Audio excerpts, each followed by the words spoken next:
Welcome to Diplomatic Channel. I am Amarachi Ubani. This week, President Muhammadu Buhari is in the U.S. for a state visit with President Donald Trump. He will most likely be the first leader from sub-Saharan Africa to meet with a U.S. leader. Weeks ago, a top U.S. official gave us insight to the meeting, saying both leaders will be discussing areas of strategic partnerships, security and governance, as well as economy and trade. According to the official, America is very interested that next year's elections go as peacefully and fairly as possible, and are holding this meeting to ensure they're both on the same page. That's President Trump and President Buhari. We have our eyes on that meeting because the U.S. is helping Nigeria in the fight against terror and terrorist activities. You must have heard by now, Nigeria has paid millions of dollars for 12 Tucano jets, which will be delivered in 2020.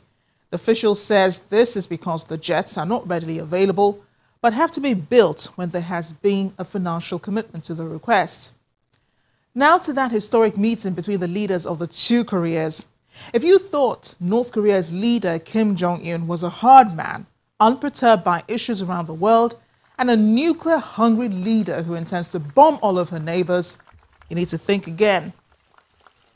President Kim Jong-un and Moon Jae-in's meeting at the Korean border could be likened to two long-lost brothers reuniting after so many years. There was the handshake, the warm smiles, and it appeared summer had come in early in the Korean peninsula.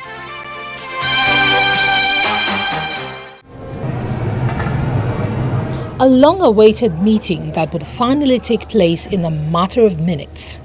North Korean leader Kim Jong-un's convoy drives towards the Korean border for the historic meeting. And finally, the handshake that could change future relations between the two.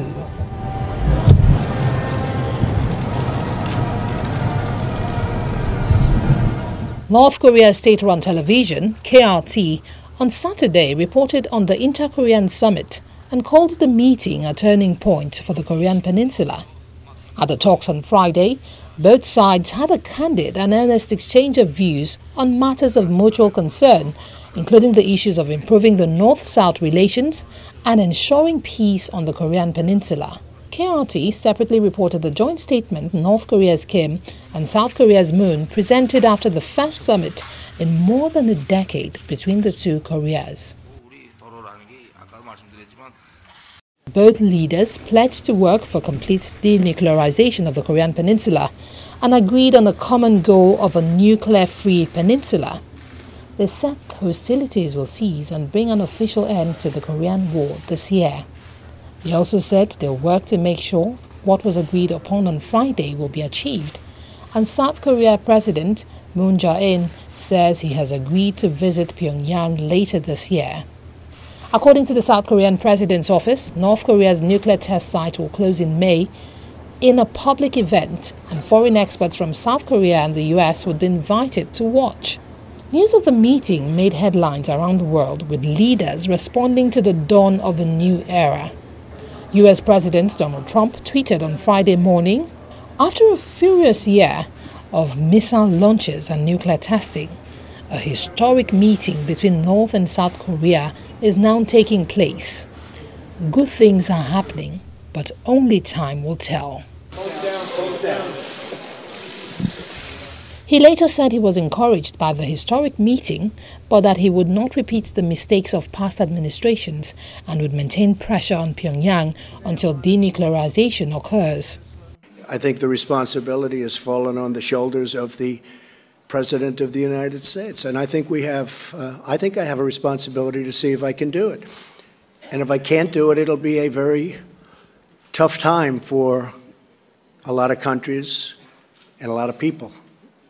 It's certainly something that I hope I can do for the world. This is beyond the United States. This is a world problem, and it's something that I hope I'm able to do for the world. During a joint press conference with German Chancellor Angela Merkel, he said he hoped his upcoming meeting with North Korean leader Kim Jong-un would be productive.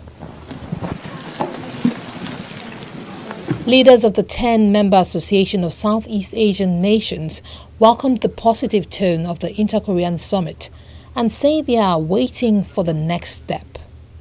And speaking on behalf of the leaders, Singapore's Prime Minister Lee Hsien Loong said it was good that the leaders had met. It's positive. It's good that the North and South Koreans have met. It's good that President Donald Trump is about to meet Mr. Kim Jong-un. The question is how things move forward. This is an issue with a very long history, a very long record of discussions, agreements not fulfilled, recriminations, further attempted agreements, and so a cycle of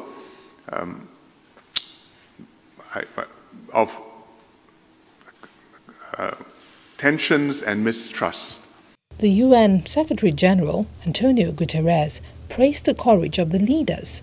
In a statement read by UN spokesman Stefan Dujarric, Guterres applauded the meeting and encouraged them to build on the first meeting and begin swift implementation of the agreements. The Secretary-General counts on the parties to build on their first meeting and swiftly implement all agreed action to further inter-Korean trust building and reconciliation, sincere dialogue, and progress towards a sustainable peace and verifiable denuclearization on the Korean Peninsula. Leaders around the world praise how successful the meeting was, but for analysts such as Michael Ohanian of the Brookings Institution, they are skeptical agreements would be achieved in the near future. These meetings change the tone, but they don't help with the substance that much, because the substance is still this basic conundrum: how would you do the first step in a nuclear deal that ultimately might lead to the denuclearization of North Korea, but almost certainly cannot and will not do so in the short term? In other words, President Trump's going to have to rein in his more ambitious goals and yet still drive a relatively hard line and not give away too much for an interim or partial agreement. Apart from denuclearization as a goal, both leaders agreed on an arms reduction in the region, pending the easing of military tension. They agreed to push for four-way talks involving the United States and China, organizing a reunion of families left divided by the war, connecting and modernizing railways and roads across the border, and further joint participation in sporting events, including this year's Asian Games.